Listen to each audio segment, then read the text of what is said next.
This is what we do naturally. Beautiful. Be natural now. Yeah. Now we just have fun. I mean, this is fun.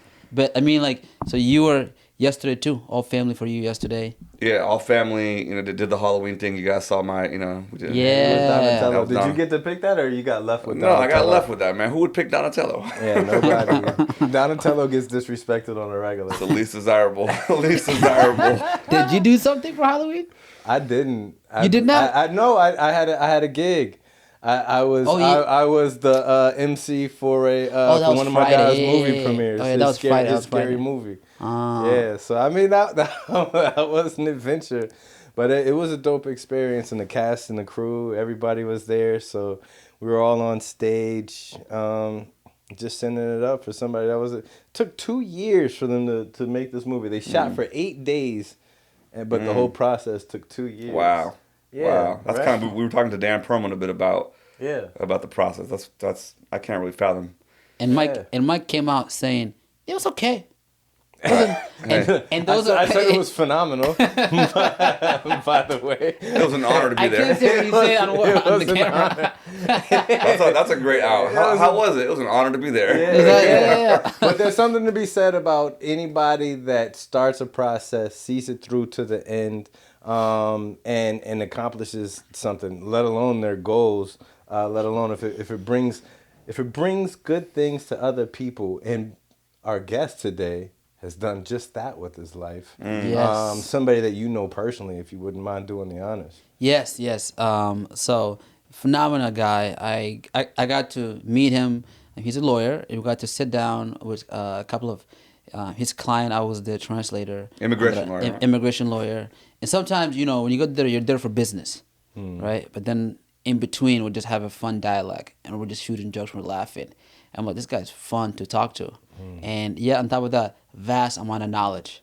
And right now, with everything happening, with immigration, with ICE around the corner, this is the perfect literally guest. around the corner. I was telling you guys just to kind of note this as we get into the conversation. Yeah. So Halloween was on Friday, right? October. Yeah.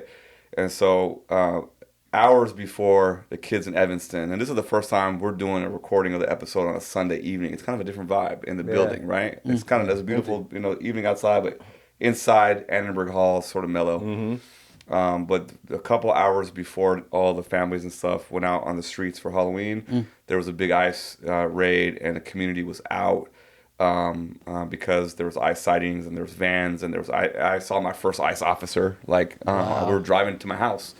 And so that's been on top of mind for Evanston in particular. I think something happened in Wilmette, but things really went off in Evanston. I think 3 people were detained. They happened to be U.S. citizens. One of the ICE officers pulled out a weapon. The mayor of Evanston, oh my God, I think Daniel Bliss, I think I'm getting his name wrong. He, I think, issued a new policy for police officers to basically, I think, go and get the information of the federal agents, right? So that's an interesting dynamic too, like the role of the local police. And then Friday, the superintendent of Evanston Schools sent out an email to all the families saying, today there's no recess because there's fear of ICE, and there's a lot of immigrant families in Evanston. So it was a beautiful day. The kids were all inside because of, so the fear is real. We were driving. There was all kinds of people out with their whistles, and then I think on Saturday there was a pretty massive protest in Evanston, and so things are heating up. So that's on my mind, and yet there's so much that we don't know, and so I'm excited to talk with your friends. Samir, how do you guys? What's the kind of history? What's the background of? There's a a lot of the community members, the Sudanese community members, a lot of the younger people, the newer people, this is Marcus, their lawyer, and my cousin. My cousin's also, it's funny because my cousin's also calling me, and he has questions. And I'm like, and he knows I have Mark coming on the podcast soon. He goes, hey, if you get him, can you ask him this question regarding my case about this? I was like, it's gonna be on camera. Do you want your case to be on camera? Can you give me questions for today's episode? Yeah. He was ask him this and this specific question regarding his case, right? And I was like, I'm not gonna ask him that on the podcast. He was like, no, but how about you call me, put me on speaker, and then I'll ask him. I was like, yeah, I'm not gonna do that too. Right? See how that works. But yeah, I'm excited. I'm excited to have him here, and he came all the way. Mark, thank you for coming, everyone. This is Mark Atkinson. Yeah. Mark Atkinson. By the way, welcome everybody. This is PCWB. This is sort of another emergency podcast. Yeah. I'm Sepehr, Vakil, your co-host. I'm your co-host, Mike Knight. And I'm your co-host, Samir Abdul. And we're here with the great Mike. Well, I'm going to say Mike. The great Mark Atkinson. Thank you. Very glad to be here. Thank you. Thanks for having me. Thank you for coming, man. I guess let's start out by just asking, how are you feeling? Frustrated. Definitely frustrating when there are laws on the books. Yeah. Protecting people, and then you don't see them actually in action. We grow up pledging allegiance to liberty and justice for all, and then you're seeing that that's not necessarily the case. Yeah. And that's been very frustrating. But I do think that optimism is a strategy that's very important. And I think, a professor and a comedian walk into a bar. We need professors, we need comedians in this time where I think that the majority of our problems is really, really stupid people taking themselves way too seriously. That's true. And professors and comedians help with that. Yeah, so, absolutely. Yeah. It's I love the optimism, and also America's one of the nations where every 4 years there's a whole new administration. That's, if there's any optimism, is knowing that is like, because if you look at world leaders, some countries have like the same leader for the past 20 years, right? America is the only country where I think outside globally, I was reading this, where every time there was like a summit meeting, the leaders are like, oh, America's going through some stuff right now, but give it 3 more years, they'll come back around. I certainly hope so. Yeah, I hope so too. That's where the optimism comes from. I hope so too. Yeah. Yeah, go ahead, sir. So no, I mean, I feel like you must be busy these days. Very busy. And I guess how much, I know we were talking a bit before we jumped into the episode, but how does your work as an immigration attorney, like what is it like to be an immigration attorney right now in this particular moment with ICE raids happening everywhere, and I don't know what's going on with asylum situations and halts on immigration, and give us sort of a lay of the land. I mean, there is sort of a where the hell do you start at this point? But I mean, from random stops based on how somebody looks or how somebody talks, to court arrests. These things are absurd and just seem to be completely outside the realm of anything I learned in law school. They teach you that racial-based stop and frisks are unconstitutional, but just recently the Supreme Court said that it's okay for immigration purposes. Now, mind you, crossing the border without permission is a misdemeanor, and overstaying your visa is just a civil violation. So, these things are apparently, so terrible to certain people that they don't deserve basic human rights and due process and all that. But yeah, I mean, that we talk about it and we fight against it peacefully and see what we can do, because there's asylum seekers, right? There's refugees, right? And then of course there's like the visas as well. But what is the difference between these? If you like, what's the difference between a refugee coming and an asylum seeker? It's practically the same thing, but the way you get refugee status is if you're outside the United States, and then the way you get asylum status is if you're inside the United States. And since we're talking about the current administration, they're talking about significantly reducing the amount of refugees and pretty much focusing on South Africans because that's important. I mean, this is what's happening. In terms of who they're allowing, and this is still happening even though Musk and Trump had a falling out. They got back together. They're back together now, right? Yeah. So was there any halt? Was there any halt? I don't really follow the refugee caps as much as I should. So I mean I can't really speak with a lot of authority. There's no cap on asylums. You just have to prove to an immigration judge or an immigration officer if you entered on a visa that you're eligible for asylum. So, and I know I'm holding off, Mike, but so like when it comes to refugee and asylum seeking, right? Because there's a misconception here. If you're seeking asylum in America, you've already broken the law and got here. So now you're seeking asylum. But if you're a refugee, you're not in the country. You're not in the country yet. So you're kind of applying to get to America, see if America will You're doing it the right way, which is what people people need to do it the right way. But as far as asylum, there are plenty of people who enter on a visa legally and then declare asylum. And then their asylum case could be pending for 5-10 years. Yep. Which it does. These things pen for years, and then. Where were we? No. It's just because like I came here collectively with my whole family from Sudan. From Sudan as a refugee, right? That took like a good 7-8 years for everything to get processed while we were from Sudan to Egypt, and then eventually once we got accepted, then we got here. Now there are a lot of people now with the recent crisis happening in Sudan who have no other option but to leave the country whatever way you can, however you can. So they'll leave Sudan and make it all the way to come here, right? The question I guess I have is that when they do make it here, the right way is to file an asylum.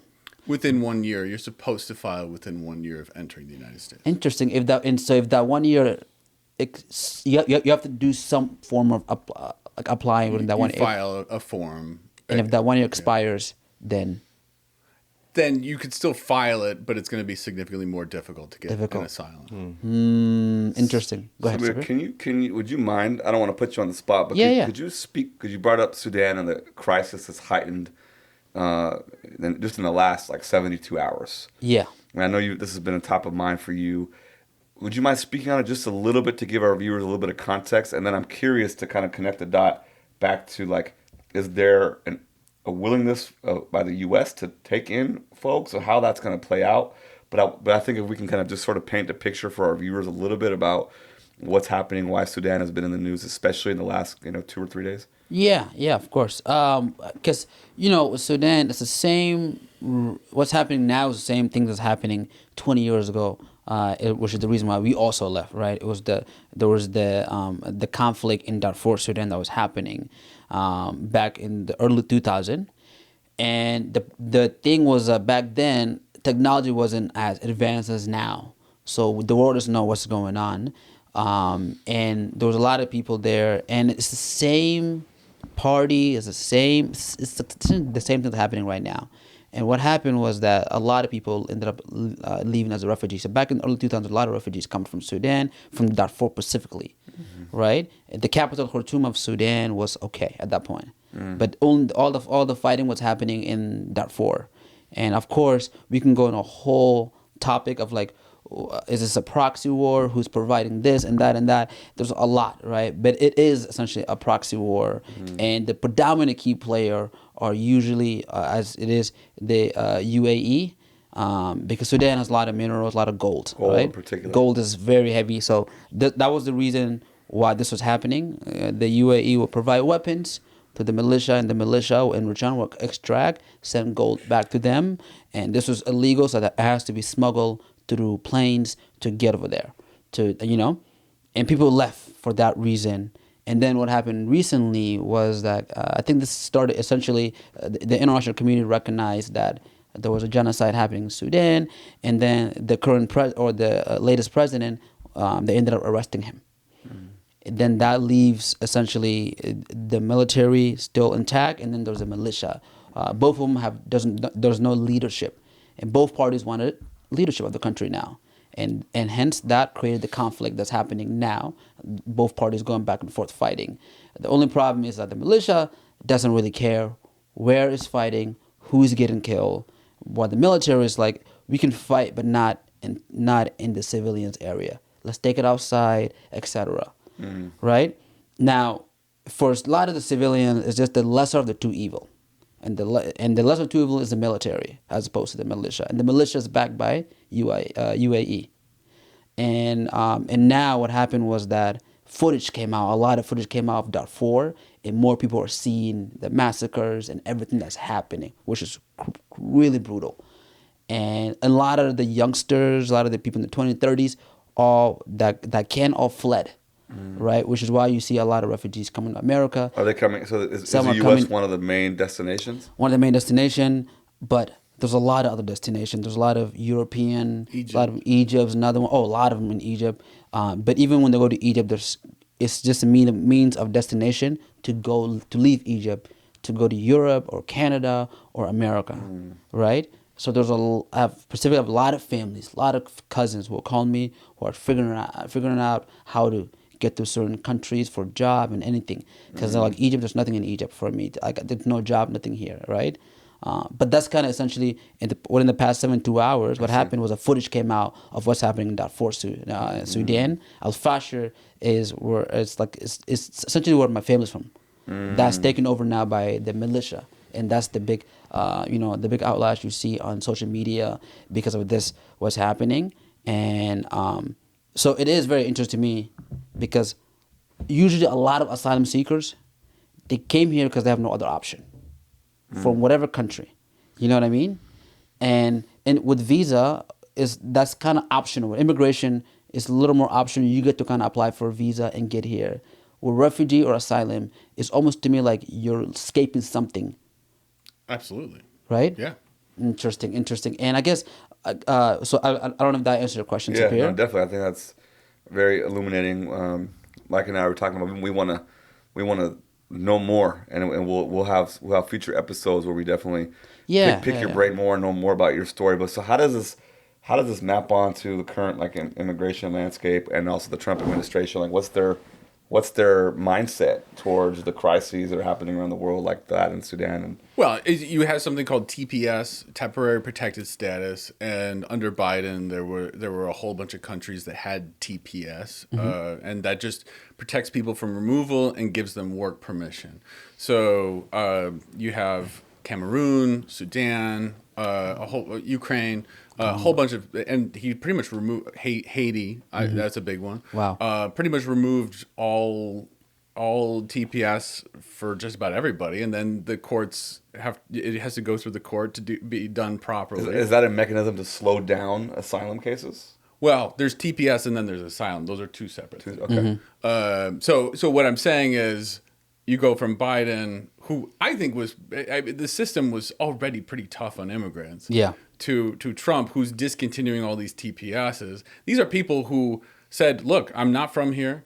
I'm eligible for this temporary protected status, and I wish to apply for it. And then they're here. They don't have criminal records. You can't get TPS unless you have a clean record. And then they're putting money into the system by paying filing fees every 2 years generally. And the Trump administration pretty much discontinued all of that. Wow. Now, there's some exceptions. It's going back and forth with the court. He has to discontinue it properly. I don't follow it because I just don't have enough time. You know? Yeah. But that being said, a lot of people who came through the border under the Biden administration are not people who just snuck in the middle of the night. They're people who presented their passports to an immigration official and said, I'm from this country. I'm from Sudan, for example, and I fear returning to Sudan. Yeah. And then they let them in, and then they're supposed to file asylum within 1 year. Cool. Go ahead. Yeah. So, and I know I'm getting these numbers wrong because I haven't checked in some time. I want to say the global immigration numbers for 2021 was something around 9 million or so came to America, and number 2 was Russia, roughly like 2, just shy of 3 million. And I wanted to ask you, being that, and fact check me please, but the ratio is thereabouts, right? Even if I'm getting the numbers wrong. Are you talking about how many people who are undocumented, or how many people come in a year? How many people come in from foreign countries a year? A year. Yeah. On visas or just crossing the border? That part I would have to, because when I actually looked this up, I did look it up. It was on the FBI's list. Okay. And so Cash Patel's statistics, right? but back before I looked. Okay. Back when I looked was before he was Fair was in office. Gotcha. But are you trying to say that he is less than Not good at 100% math. trustworthy? Are you saying that there's compromising What is attributes to his character after he got in office? Yes, I know. That to say this, being you're probably definitely the expert in the room as far as a bird's eye view, what does America get right about immigration and what does America get wrong about immigration? It's a good question. Well, I would say the United States has traditionally had a policy of brain draining the rest of the world through trying to get people who are qualified, who have special skills, and trying to get them into the United States. And if you're into America First policies, I suppose, then that would be, I guess, advantageous to a country to get smart people into, well qualified people. This is your stance on what's good. What's that? This is the positive. No, but it depends on what vantage point. Sure. I mean, for you personally. For me personally. Right. I do think the fact that the Supreme Court does acknowledge that people without status have due process rights. Now, are they being followed?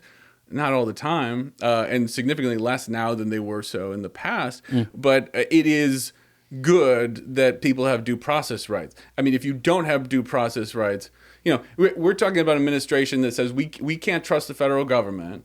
And yet we're going to trust ICE agents to deliver justice and to determine who's a U.S. citizen and who's not. That's insane. That's absolutely insane to say, we can't trust the feds. We can't trust, what happened during the Biden administration. But we can really trust these armed goons who, some of them have criminal history. It is beyond a comprehension how we've gotten to that point. Yeah. So is there anything America's getting right about immigration? The fact that there is actual due process. Yeah. I mean, it's a fail. I want to couch my terms here, but it's not always perfect. In fact, I would say a lot of the asylums largely depend on the judge or the officer you have. A lot of it do. The approval ratings for one judge can differ for a number of reasons. Some judges just take in certain cases and that sort of thing. But also, you would think if somebody's administering justice, that the approval rating would be similar, whereas the statistics are there. You can look it up on the internet. There are some judges with a 5% approval rating. There are some judges with a 95% approval rating. I don't account all of that to be improperly administering justice, but there's that sounds I mean, on a street level, I know that much. Everybody on the street level, if you're being a knucklehead in the streets, when you're in the holding cell, who's the judge today? Right. Of course. Yeah. Of course. All of y'all, hey, get comfortable, because ain't none of us making it out. And if you hear a certain name, even if you've never been in that system, everybody's like, hey, if you got a chance, you got it with buddy that's out there right now. So I mean, that makes sense on a regular level. I get that. And I think just to follow up to what he's saying is also, I guess, is this also hurting America in the long run without us knowing it? It depends on what your goals are in the United States. I mean, if you're looking for a white nationalist state, I don't know. I seriously do not understand what the end game is with this administration. I don't know. But truly, if you're looking to build an economy, if you're looking to build a peaceful society, then I don't know. Having armed goons traveling, walking through Evanston and intimidating schools is not a good way to do that.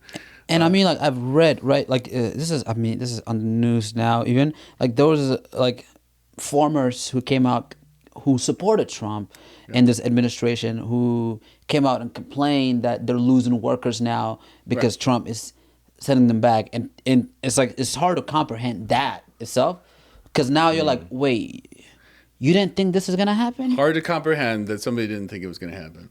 Right? Yeah. Well, Mike, you always ask these questions that linger, right? This is a great, I think, question. What did America get right about immigration, and what did it get wrong? I mean, you know, me and you, Samir, we're both immigrants to this country, and I think. Thank you, Mike. And what country are you from? Iran. Iran. Great. And this comes up in so many family conversations and so many political conversations, because there is a underlying sensibility of gratitude that a lot of, I'll just speak for the Iranian immigrant experience, that we have towards this country, right? From my own experience I was born in 1983 in the middle of the Iran-Iraq War, which took over 1 million lives, and I was lucky to have parents my parents got student visas. They came. We started at our journey in America in Milwaukee. Right, so it was the Shah and everything. Yeah, it was right. It was after the revolution. So the Islamic Revolution happened, and then the war happened. All these things were going on, and we came to so the higher education system designed really, we can call it brain drain in some ways, or we can call it welcoming people and helping them escape difficult situations. Sure, yeah. So there's this underlying, and like America's definition in some ways is like this country of immigrants, nation of immigrants that's been open. So I feel I always feel some sense of responsibility to speak to that. Now I couch that though because in certain conversations politically, I can be reminded by my own family members who might have a different take on the current politics. Hey, you better be grateful, right? Like, why are you talking all this shit about America? Like that kind of thing comes up a lot. Yeah. And my always instinct is I want to be able to talk just as much shit as you. Right? Or as you. Like I want to feel, but there is this, so that's, I think, but I do think that's a fundamentally good, I guess my answer to that would be. I would love to still think as somebody born in America and then had lucky enough to live throughout the world and not just visit a place, but live there long enough to like actually activate in the culture, right? To believe that somebody can still be an immigrant, look at America and say, if I go there, I have a chance, right? Because a lot of the immigrant waves, as far as however I get my knowledge, right? You have Irish came over here during the potato famine, right? You have a huge group of Italians come over here to escape fascism, right? You have the Germans that came over here because, what was it again, right? like throughout history, you have gigantic groups of cultures. You have, unfortunately, Asians from China and Japan building railroads. They were put into indentured servitude. That's why if you want the greatest Chinese food, go to San Francisco. They've been here the longest, right? But at the heart of a lot of these humongous groups of cultural waves coming to America, usually at the heart of it is something horrendous happening. Yeah. Right? The Cuban wave in Florida, forget about it, right? But to still think that these folks can come from all over the world, I just hope that America, at the end of the day, being the best bad system, in my opinion, people can still look and go, you know what? That place is cool, that place is cool, that place is cool. But if I go there, I have a chance to start with whatever money I got in my pocket, whoever I got in my group, and I have a chance. Might not make it, but I have a chance. I hope that's But it has still that the way. image.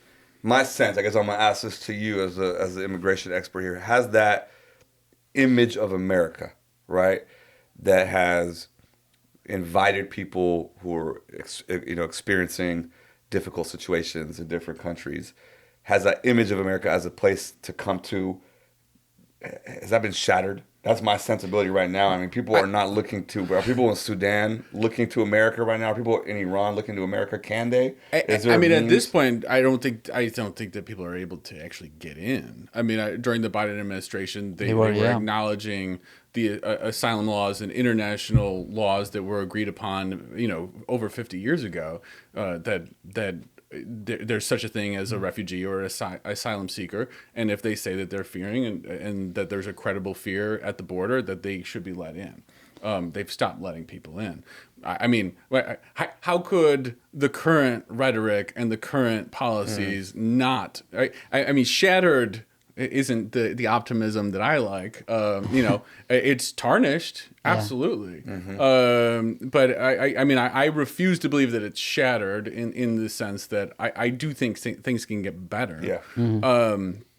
But how is this not affecting the tourism industry? How is this not affecting the professionals coming in from all sorts of different countries to work in the United States? Who's going to want to live in a place where there's so many people putting people in these little groups that shouldn't matter, but they do? Mm-hmm. Yeah. One of the things that I find so interesting about this current moment when it comes to immigration is this kind of this relationship between the big tech industry. I mean, Elon Musk is the core example of that, and the Republican administration right now. This is somewhat of a new alliance, at least at this level, right? I mean, we have to remember the tech industry, for some period of time, whether or not we agree with it, had a different vibe. Right? They even at some point had a more liberal vibe, a more progressive vibe. Yeah. If you think about even what tech represented people during the Obama administration, represented sort of Mark Zuckerberg contributions, Sam Bankman-Fried before his whatever. So now you have this alliance between pretty much all the big wigs in the tech administration Valley. And the Trump administration. But what's interesting, and there's a tension there, and immigration is a tension because the hardcore conservative white nationalists who have been the base of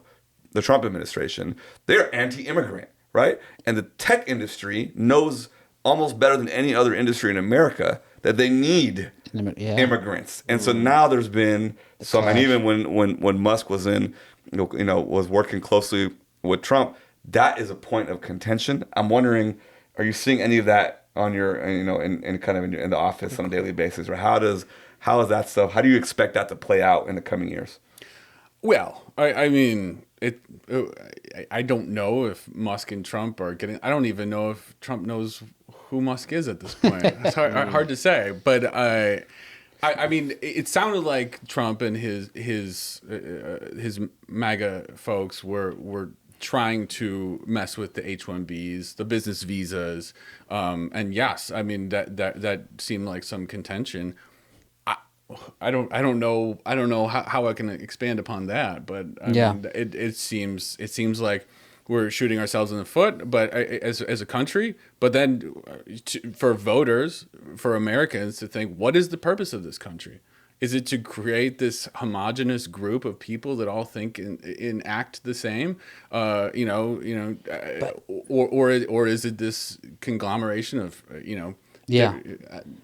I mean, I guess the question I have is because in order for you to do that, to make this a homogenous country, you have to first kind of convince enough people to know that, hey, America's image is changing. America's image is supposed to be white, nationalist. Now we're deviating away from that. We don't even recognize ourselves anymore. If we don't do this, the country's going to be taken over by immigrants. That's kind of the messaging you have to do to brainwash enough people to get enough votes. But the thing about America, as you're saying, is that it is an immigrant nation. It will never not be. Right? And so, the whole idea of sending Hispanic back to me is very absurd, right? Because you go to California, you go to San Diego, it's in the name, right? Should we just send the whole state back to Mexico? Because it doesn't make sense to. When you so I know that there's the ideal, right? And there's definitely a difference between whatever's happening in my phone right now, which I was talking to Mark outside. According to my phone, zombie apocalypse, World War VII is happening at this exact moment. At any given moment, I turn my phone on, it's the end. We got beverages at least. At least we have beverages. But we were outside today, pretty far from the end, right? Yeah. And is America definitely has a history of white nationalism, and when things get tight, white nationalism tends to rise to the top as far as the zeitgeist goes. But is it not an immigrant country, without being sarcastic about it? Isn't it literally that? Because it is, as far as I've seen, one of the least monochromatic countries on planet Earth. Right. Go to Japan right now, try and find a taco. Good luck to you. That's the number one thing for immigrants when they come here. What are these what are these magical things with vegetables and meat folded in a, what did you call it again? A tortilla?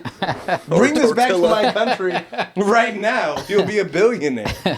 Like, this is, once you land here, unless you land in Vermont or West Bubba Town, Iowa, you're going to see like, wow, oh, everybody is here, right? But that's what makes this country so beautiful. And it's also like, one thing I've noticed is like, you don't know you're American until you're outside of America, right? In the country, as people criticize America, is usually because they want, especially they want the success of this country, right? Like even as a first generation immigrant or just fresh out the boat here in America, right?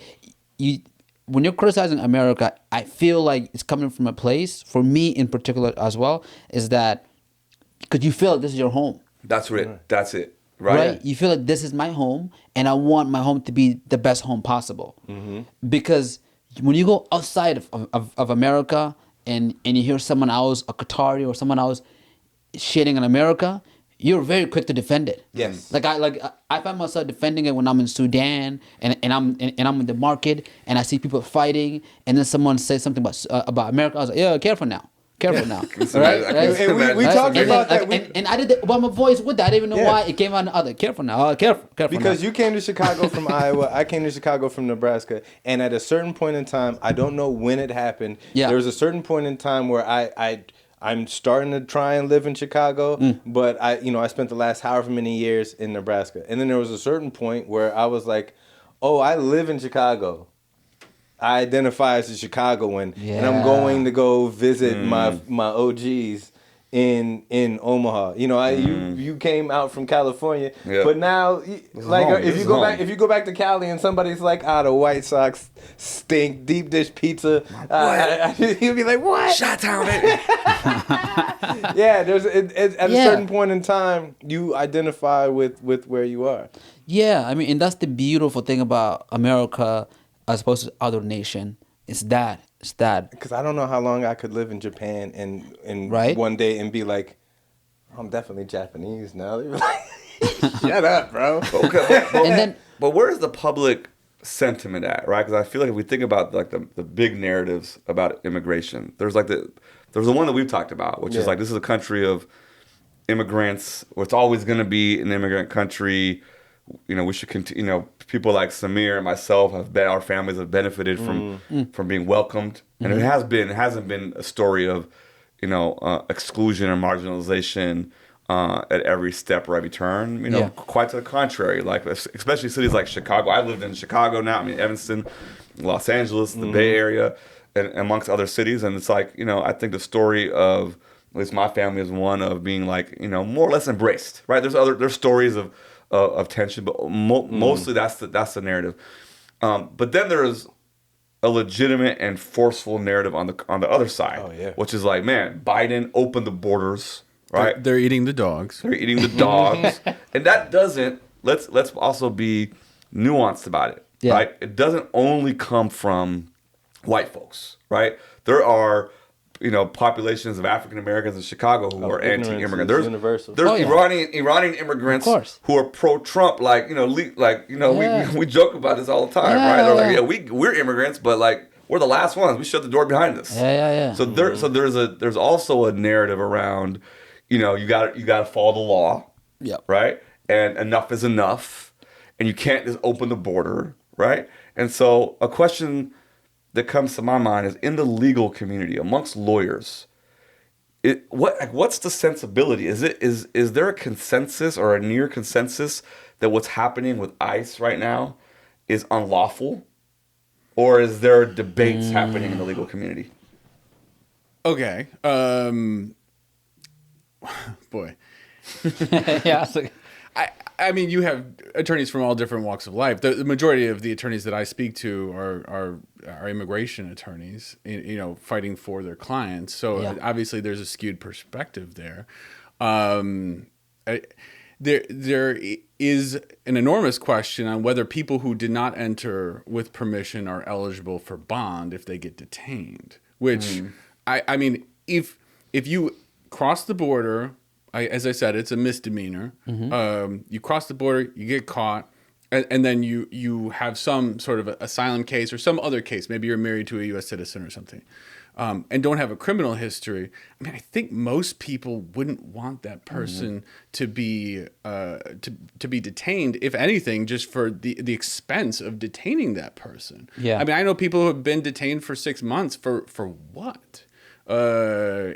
It didn't happen that much under Biden, and I thought that was a good use of resources. And apparently Pritzker is refusing to provide detention areas for the majority, state funded detention areas for immigration. So it sort of does there's a negative effect there, because then they send people to other states that will allow detention, which is sort of a nasty thing to do. Now you're stuck in Indiana. Your family doesn't know where you are. So he's not getting his hands dirty. Well, I mean, I think what he's doing is good, and then there's a very passive-aggressive,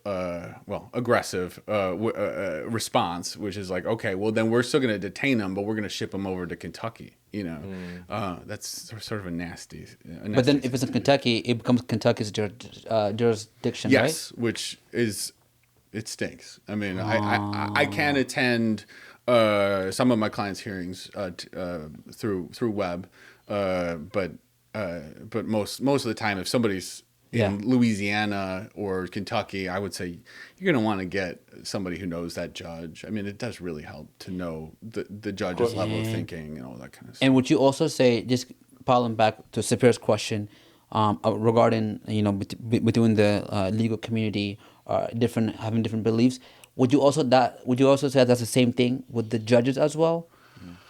I mean, we can talk judges in Chicago. I can talk judges in Chicago, meaning there was a surplus of judges in Chicago, and they're great judges. There was a surplus of judges, but they were deficient in the amount of government's attorneys. So things were really slowed down. Now, under Trump, 3 judges quit on the same day. 5 judges were fired. In the city of Chicago?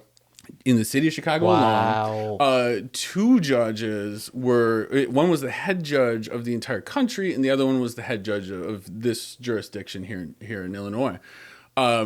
So, I mean, I haven't counted, but at least 8 judges were either let go or they quit on their own accord. And Trump got 2 people elected to the Supreme Court, no?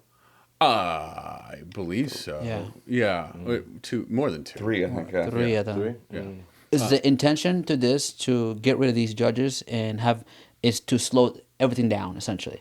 I don't think they want to slow things down. I mean, the judges that were let go were either head judges or they were people who were hired under 2 years by the Biden administration. So it was sort of like a retaliation thing. I guess what was underneath my question was that if I make a kind of a comparison to my world of academia and higher education, I mean, this is no surprise to anybody, right? Like the Trump administration has made, no bones about making higher education its enemy, right? Yeah. And most professors, whether you are in biology, engineering, the social sciences, or humanities, are fairly clear that the Trump administration is going after knowledge production, going after basic research, that the First Amendment is under attack in American universities, which is very core to the functioning. I'm curious, like amongst people who are trained in law, amongst not just immigration attorneys, but like the legal community, is there more diversity in viewpoints in terms of what's happening with this administration is unlawful, or is there like people who understand the law are like this is bogus and like what's happening is just out of bounds in terms of the legal frameworks that are in place in this country? I would think the majority of attorneys, at least that I know, I mean, that's what I can speak to, right. Are appalled, absolutely appalled. I mean, you're talking about what's going on in universities. Somebody speaks out against a conflict in the Middle East, and I believe they were a professor, an assistant professor, but just a resident, and they got taken away. I don't remember the guy's name. Maybe you do. I don't know. Yeah. But I mean, these things are happening, and that it's the First Amendment for a reason. If you don't have the ability to express yourself, then you have nothing. And I know the other side thinks that the Second Amendment is the most important. But I mean, how could the First Amendment not be the most important? Do non-citizens have different First Amendment protections than citizens? No, if you are inside the United States, you have the same constitutional rights. I mean, you have the same constitutional rights, criminal-wise, due process. You have same constitutional rights of privacy. It doesn't matter if you're, at least it shouldn't, whether you're a resident or a citizen. And that is absolutely appalling. And people should be able to speak out against things that they believe are wrong, and that's again, it's the First Amendment for a reason. Are there still any effects from the Patriot Act, or is that did that even have like a shelf life, or it's I think the Patriot Act is. Can you guys define what the Patriot Act is? Well, he was talking about due process being one of the benefits to the American immigration system. Under the Patriot Act, I was following directly after 9/11. Please correct me. I'm going to get most of this wrong, I'm sure. But directly following 9/11, the federal government came out with the Patriot Act, which kind of basically gave them permission to listen to your phone calls, wiretap, check. They kind of let relax some of the amendments of America in order to pursue terrorist activity. And that also came up with, they were shipping out perceived immigrants to Guantanamo Bay, which is outside of America's jurisdiction, which also means that they didn't really have to worry about the waterboarding or any following any rules. They're in Cuba. So, but I was asking because I don't know if that, I stopped thinking about it, and now my phone says, ask app not to track you. And I'm like, somebody getting like stabbed with a fork is gonna ask the guy to not stab him with the fork. How often does that work? Never. So no. And I think advocates of the Patriot Act are like, relax. This is just to stop terrorism. And it's like, well, who's deciding what is terrorism? Who's deciding what these things are? Same thing Giuliani did with the RICO Act. Like he was like, "Ooh, look at this."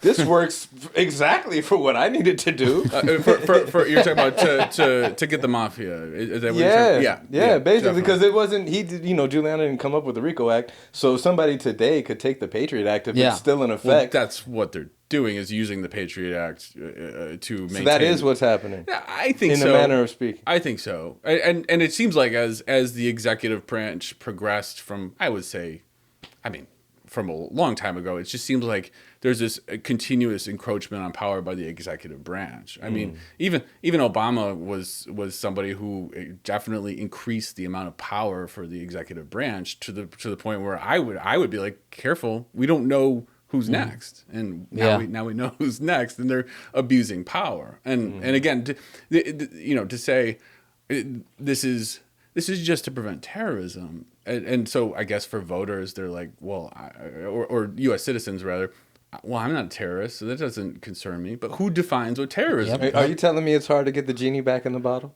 Definitely. You believe in genies too. That's good. I rub a lamp every morning. Every morning. Check my bank account.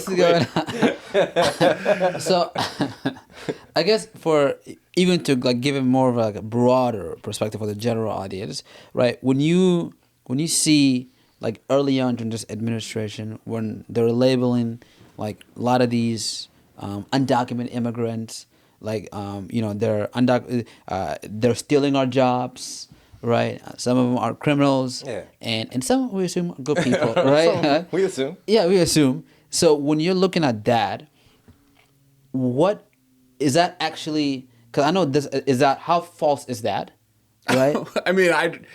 How false is it? I think Mike and I were talking outside the building. It's like I strongly believe that people are basically good, and this whole idea that there are criminals that are doing terrible things is a myth to guide voters into being misled and to relinquishing their own freedoms for some weird form of security where I cannot fathom seeing ICE agents in the area and saying this is making me safer. This tear gas is making me safer. Yep. But I guess that's how some people believe. Like I cannot fathom it.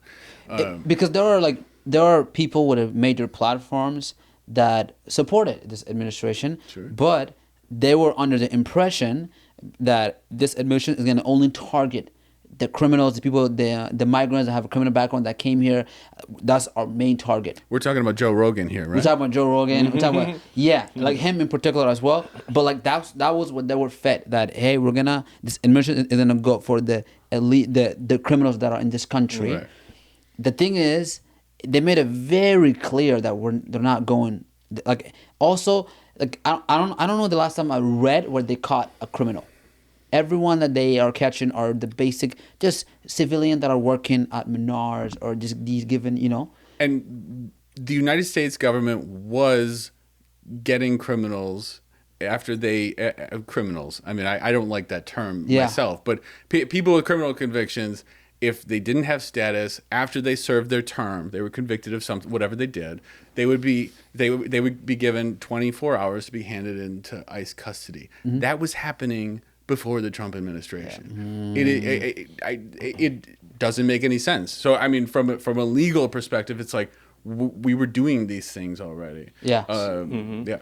I was gonna say, not to derail. I hope this runs parallel, but something that we bring up, which is hard not to bring up, but is something that we, as a group, actually focus on, is AI. Right. Okay. And with AI in particular, they make a big to-do. It's passing the bar. It's if I have a legal question coming up, the first thing I'm gonna do, I'm gonna either coin flip between now Google or ChatGPT. These days, I'm probably gonna ChatGPT that bad boy. Even if you Google it, you're still getting the AI summary up the top. You're still gonna get an AI thing, right? Yeah. Now, the way I grew up and in my head, practicing law is sexy. Objection, overruled, sustained, no further questions, right? Like I don't see ChatGPT doing that. Yeah. But at the same time, if I'm a savvy immigrant, I know my way around the Googles, I know my way around the ChatGPTs, I'm gonna start using that. You as a lawyer, that I'm assuming you remember a time before all this AI business, yes. And now you're currently also quite active during this revolution on the internet. Is that what are these conversations you're having amongst your community of lawyers? Specifically about AI? Yeah, because they used to have askalawyer.com, which is like, hey, how sick am I.com, which is you got a headache, upset stomach, but you got 3 weeks. But it's different now. It's pretty refined. I'm interested to know what you can say about that too. I mean, I don't know what to say about it. What are you guys saying about it? Do I use it? Yeah. As a springboard. Sure. For further research, I definitely do use it. Mm-hmm. I if we're four truck drivers right now, we're like, hey man, you heard about Cali? These cars, they drive on themselves. Right. This is crazy. Right? If we're four lawyers right now, what's our conversation? Do I think I'm going to be out of a job? I don't think you're out of a job at all. Yeah. But the generation and the one after you, maybe.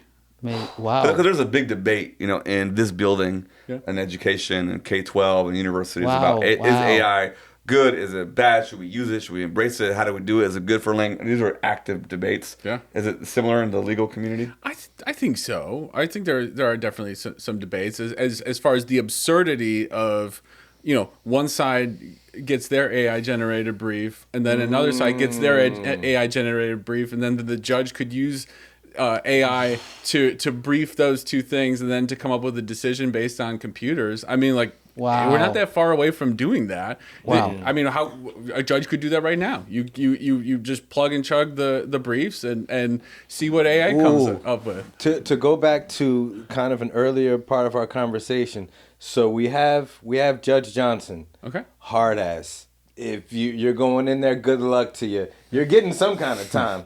Maybe not a lot of time, but you're getting some kind of time because Judge Johnson, everybody knows, right? Okay. And then you have Judge Joe Brown. Hopefully, if you had a good night with this old lady, you just walk away with papers, you know, whatever. It's a crapshoot. Which one you getting? I don't know. AI. Here's the stipulations. Here's the statutes. Here's the whatchamacallit. Here's your case. The human touch and discernment. Boom. And you off to do whatever every single time. Cookie cutter. Which one of these versions is preferable? Which one is better? The imperfect human or the AI? The AI that gives no care I whatsoever. think the imperfect human is probably better than the cold, hard, data-driven AI. I mean, don't you? Yes, of course. Yeah, I mean, yeah, I can't charm the Terminator. speak for yourself. This guy, of course. I was gonna ask you. I was like, do I go more political? But I'm curious about how you got into this. If you wouldn't mind just sharing kind of your path. He's a musician, this guy. Oh yeah. Good even you're a get that musician, too. but how did you come into this path of immigration law? And I mean, it's nepotism. My parents started the firm 1980, and my brother's there. My brother, myself, and my mother, we were still there. My father retired last year. nice. And I love it. I love working with my family. I almost everybody who I say, they say I couldn't work with my family, but it just takes one. It takes one difficult person to really make things tough. But I love working with my family. We got a wonderful support staff of five other people, and it's just a nice small office. And Did you grow up when you were in high school? Did you want to be a lawyer? I worked there in high school. Okay. Did I want to be a lawyer? I did the musician thing for quite some time. Which you still do, right? Mm-hmm. I still do. Yeah. We're Fugadugu. The band is playing Old Town School of Folk Music this coming Wednesday. I love that. I love that you have a creative release. Oh my God. He does comedy. He teaches, and his last name lawyer. Thank you. I was waiting for the right moment to bring that up. I was the whole time. I was barely listening. When do I bring up the fact that I'm a lawyer? Vakil means lawyer. And, Vakil. All right. Yeah. Okay. Yeah. Do you have any in the family? No, nothing. No, we do. Not yet, But not yet. I have a cousin who's a lawyer, but it's not like He still dad can't or grandpa. practice it, but Yeah. it is. Practicing it. Yeah. That's amazing. Write to the Bar Association. See if they'll let you practice. Wait, so okay, because you did music first, Yeah. and then eventually, well, you said you also high school worked with your family. I did. Summers, summers I would go there. So I'd be exposed to that. Even as a young kid, I'd hang out in the waiting room and see what's going on. Get to play with the copy machine. Yeah. I bet you didn't imagine being an immigration lawyer in this particular heightened. Absolutely not. In fact, my parents say, this is the most difficult time we're experiencing. Do you feel that stress in a daily kind of way compared to, let's say, like 4 years ago? Well, 4 years ago. Are we talking about the first Trump administration? Or I think Biden, right? I guess you're right, yeah.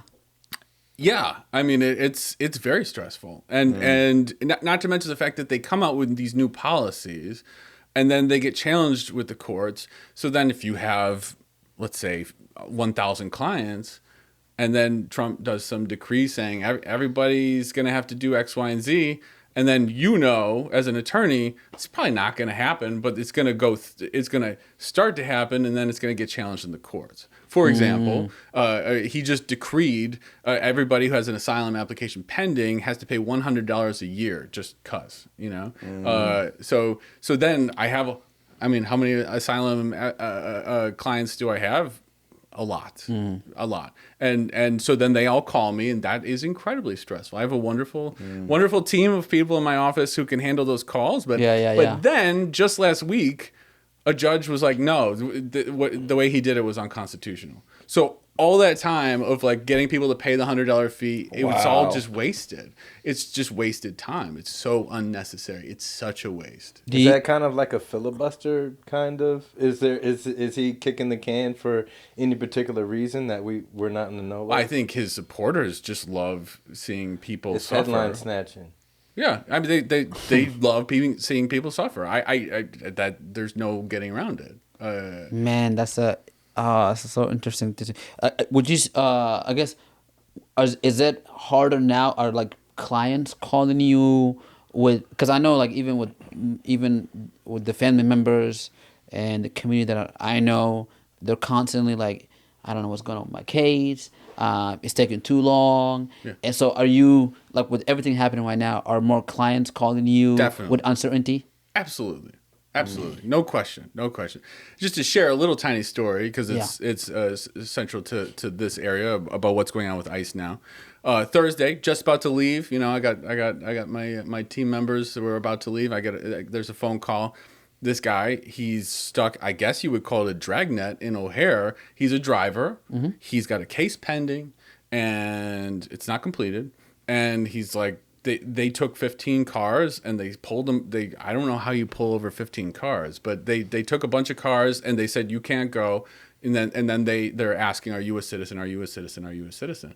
And he's like, I'm in line to do this. I don't know what to do. And I was like, well, I'm gonna email you. I'm gonna text you all the documents you need. Mm-hmm. But also say that you have an attorney and that your case is pending. I would never tell anybody to lie to anybody. But that being said, how are you going to get an ICE officer to understand the nuances of this particular case? Wow. These are not bright people. Yeah.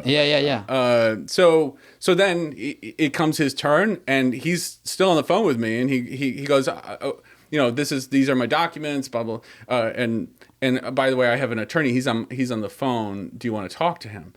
And they didn't need to see anything else. They said, oh, we don't want to deal with you, or we don't need to deal with you, simply because he said, I have an attorney.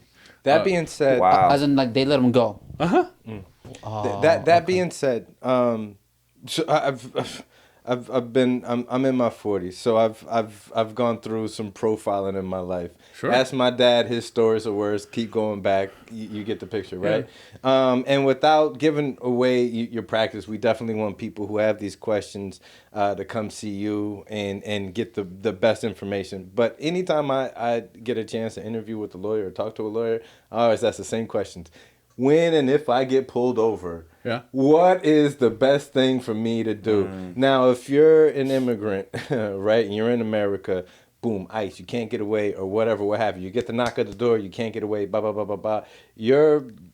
What are your ABCs to this person before they give you a phone call? Driving is a little different. Because driving, if you get pulled over, you do have to show identification and all that. Mm-hmm. But generally, if it's non-driving, I do not wish to speak with you. And if they continue to speak with you, then you say I need to speak with my attorney. You ask, are you being detained? And if they say yes, then you say I need to speak with my attorney. But everybody in the United States has a right to not speak with anybody from the government. Under normal circumstances. If you're driving, it is somewhat different, which is why if you don't have status or you have a removal order out against you, I would recommend not driving. But you are under no obligation to speak with any ICE official. In fact, I would strongly recommend that U.S. citizens exercise that right to make it a more perfect union. Yeah, I mean, to make it, I guess, to make sure that they are doing their job, and their job is not to bully people and to try to detain people for no good reason. So I do not wish to speak with you, and if they continue to speak with you, I need to speak with my attorney. I know with city officers, you can't. Hey, why am I being detained? Why am I being pulled over? Am I under arrest? I don't have to do. These folks as federal agents, if they're detaining you, do they have to express a purpose, which would ultimately be, hey, you look like you're not from this country? Which apparently the Supreme Court said is okay, which is disgusting. Which is racial profiling, essentially. Yes. Yeah, I mean, if you have an accent, if you look a certain way, that is not the America that I know. So saying we live in different America. I hear that. I hear that. But Yeah. and that's not to say my entire life. I've just been in sticky situations, and some of them you're like, really, guys, come on. So the best case, the best thing to do in that worst case is to just, hey, I'd like to speak with my representation, and then just keep your mouth shut. Oh yeah, absolutely. So asking for a friend, Samir, if he gets pulled over and they ask him for if he's a U.S. citizen, he doesn't have to say. If you are of the privilege that you can handle getting detained for a temporary amount of time, I would recommend that people use that privilege because it ensures that ICE has to do their job. Meaning, if you're okay with getting detained, you can say go ahead and detain me, and eventually they will eventually. Hopefully, if the system works, realize that you're a U.S. citizen. But I mean, somebody like myself, if I get stopped by an ICE officer, that is, to refuse, are you a citizen? That's what they're asking these days. Are you a citizen? I would say I don't have to speak with you. I don't recall being born. I mean that's my own little take on it. But I don't have to speak with you. And if they want to waste their time on me, it's less time that they're wasting on somebody else. So you're saying essentially right now, a possible solution is that if whoever gets, especially if a U.S. citizen or anyone with a green card, if you get pulled over by ICE, go with them in a way, make their life harder. That way they will. If that's what they want to do, if they want to do dragnets, then why not exercise your constitutional right? And which is more, they will say that's obstruction of justice. I will say my client's constitutional right to not have to speak with somebody is significantly more important than whatever it is you think you're doing. This city in particular, I've seen the city fighting back against them. The whole neighborhood's out. People are blowing their horns. They're doing alerts. You yourself, to go back to when we were talking about Sudan. I mean, you're definitely like upping the energy on getting the word out. Yeah. Is that in your community? Are these talks starting to hit close to home? Like in your community, based in, because we're talking about what's happening in Sudan, actually in the motherland, but in your community here in Chicago, how's those conversations going? The conversation about ICE or with ICE. Yeah, I mean, it goes back to what you said. A good 80% to 85% of the community are like, absolutely, this is horrendous. Right? There's always a good 15% are like, great. Let me close the door behind me. I got here, right? Right? We all have those.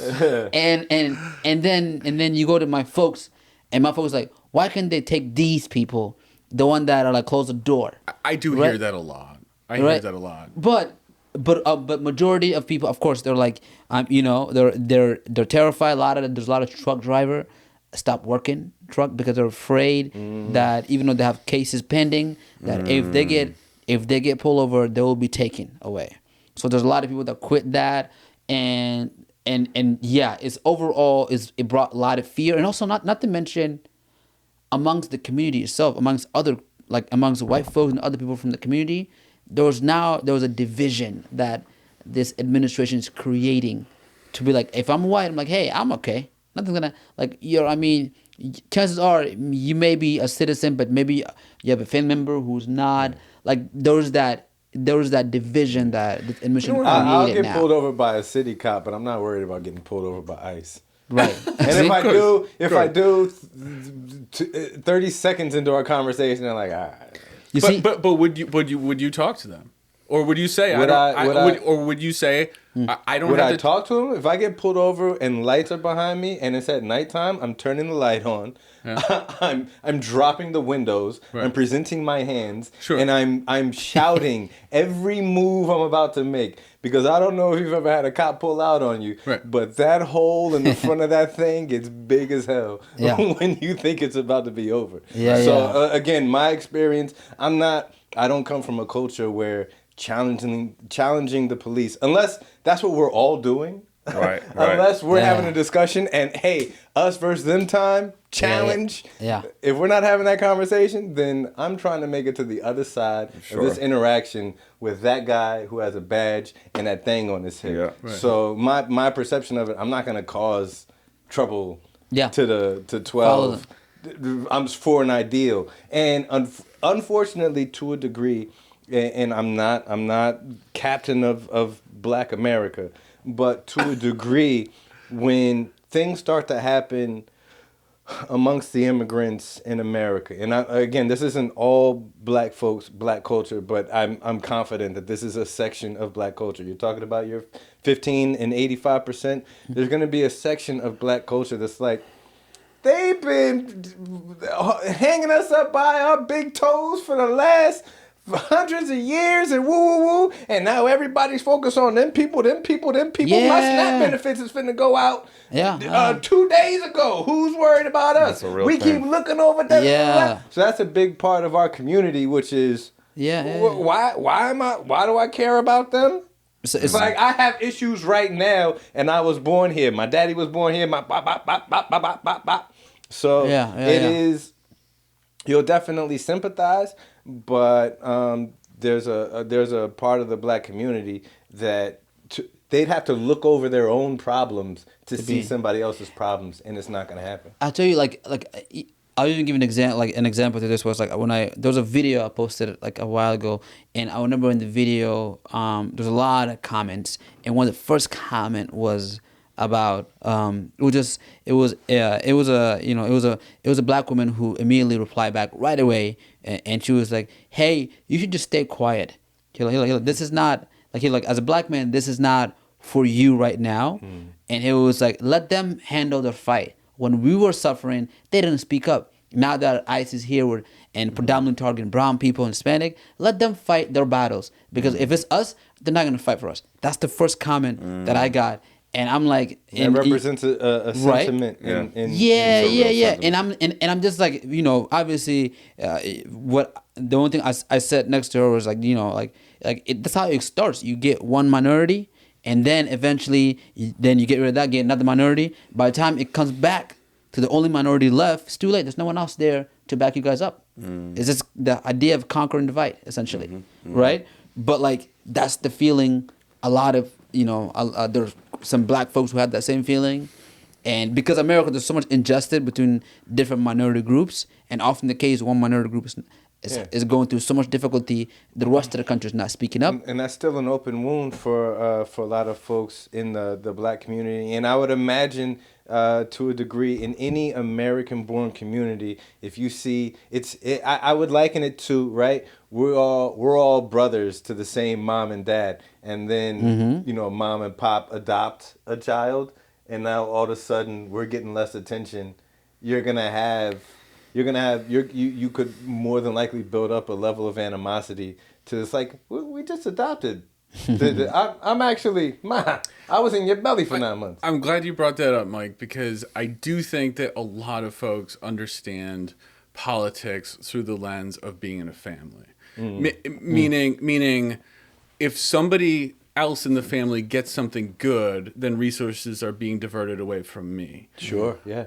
I strongly encourage people to think otherwise, especially in the realm of a big country, when people are supported. And I mean, what happened to all sorts of minorities in the past in the United States was just absolutely terrible, and people did turn away, and it was horrible. But at the same time, focusing on the lens of now, if there's a group being mistreated, building that up, building everybody up and together. You're the idea of separating and dividing and conquering. That's what they're doing. That is what they're doing. And I do think making empathy like a real thing as opposed to a weakness. I mean, there is so much strength in empathy, and there's so much strength in people being together and actually focusing on our commonalities. But you're right. Why should people care? But I think in the next couple of years, we're going to learn exactly what you said. They're going to go to one group, to another group. Women who want abortions, professors who speak out against this. They're going to jump from one to another, and it's so much easier to divide and conquer, and that's what's happening. Let me ask a question that's been on my mind in this conversation. We know that like the Trump administration has like, singled out like liberal cities, more diverse cities like Chicago, in terms of sending in the federal troops and that kind of thing. With this recent round of ICE raids, is there any data about like the political affiliation of the cities which they're sending ICE agents to? And I ask that because going back to your question about like the sympathy and the compassion, and like who could be for this, right? Who could watch seeing families pulled out, like in Evanston I mentioned they had, but here's the question. Like there's a question and then a question on top of that, right? In Evanston, like in Chicago, it's a very liberal city, college town, right next to Chicago. So already people are, against Trump. And so when there's an ICE raid, the community comes out, right? I'm wondering if these same ICE raids are happening in conservative towns and people are being pulled out their cars or houses. Are community members who are politically affiliated with Trump, are they facing a moment where they're having to like either go with their politics or go with their neighbors? Like is there any data? Do we know about these ICE raids? Are they being predominantly targeted? Because there's immigrant communities in conservative towns. My sister's visiting right now from St. Cloud, Minnesota, right? A very conservative town with a huge Somali Muslim population there. I'm really curious about how this stuff is playing out. And more, I don't know if you have any insight on that. When you're talking about New York, LA, Portland, Chicago, I do hear them going through Memphis. I mean, I guess I can't tell you whether Memphis is like a categorically blue or red state, but I mean, it seems less blue than the others. What other cities are they going after, other than blue states? So these ICE raids aren't going to. Are you hearing? No, I haven't heard that much about which is. So it's clearly retaliatory, and it's clearly targeting cities based on politics. And there's plenty of constitutional precedent that says that is totally wrong, absolutely unquestionably wrong. But then how do you prove it? I mean, you can prove it by showing in a court of law that these are all blue states, blue cities being targeted, and then hopefully a judge agrees.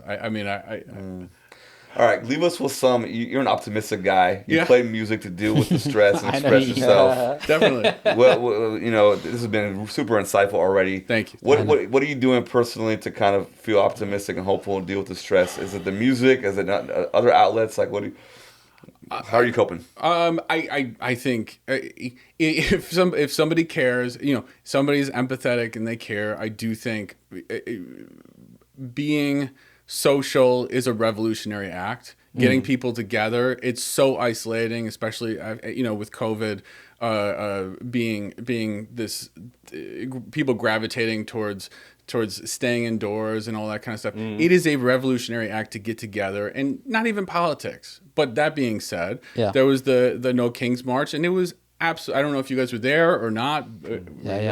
Stacked up on snacks. I was. You were there. I think I saw you. No, it was a lot. Was Mark the one giving me the snacks? I mean, it is normal to have empathy. It is normal to have compassion for people. Of course. It is abnormal to do the other thing, and it is unnatural to think that people don't deserve to have life or deserve to be with their family members. Yeah. I think that would be my answer. That and music, Nice. but that would be my answer. And how often do you normally play music? Is that We try to play once or twice a month. once or twice a month? Yeah. And I love that venue, the Old Town. That's a great Old Town. venue. The one in Lincoln Square? This Wednesday, Lincoln Square will be there, and it's the International Music Festival, and it's a blend of Americana and Eastern European music and sort of klezmer. Yeah. And if I recall, the last time we spoke about this, you kind of like, I don't know if I and correct me if I'm wrong, but You said in your college days, perhaps, where you were kind of traveling, doing music. Oh yeah, I mean, I more of that. I was in a few bands, some cover beautiful. bands, some not cover bands. Yeah. Nice, nice. So, and music is a universal language. You know, it's Yeah. one of the Absolutely. few things on the planet that brings everybody together without It question. sure does. Yeah, It sure yeah, does. that's dope. That's also running in conjunction with the career that you have. Yeah.